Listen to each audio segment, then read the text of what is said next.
তোরে সরুম না, আমার সামনের থেকে আমার বউরে ডাকাতি করে লয়ে গেছে, আমি ওরে গুল্লি করে খাই ফেলামু। ইসরে ওস্তাদ, আপনার মুখে খাওয়ানোর কথা শুনে খুব খিদে লেগে গেল। ওস্তাদ, একটু খাওয়ানোর ব্যবস্থা করেন না, ওই বিয়ে বাড়িতে ঠিক মতো খাইতে পারি নাই। না না না না না, কোনো খাওয়ান দাওয়া নেবো না যতক্ষণ না পর্যন্ত আমি আমার বউরে ডাহাতি করে উদ্ধার না করতেছি।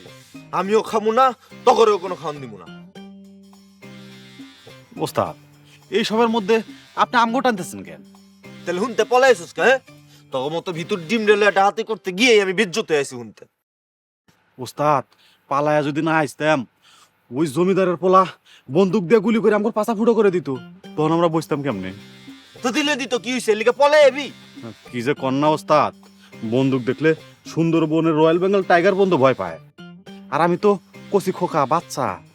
3 বছর বাপ হইছে, এখনো তুমি কচি খোকা শিশু। হ্যাঁ, মান সম্মানের ফালুদা হয়ে গেছে, তখন আমি দেখ খলমু।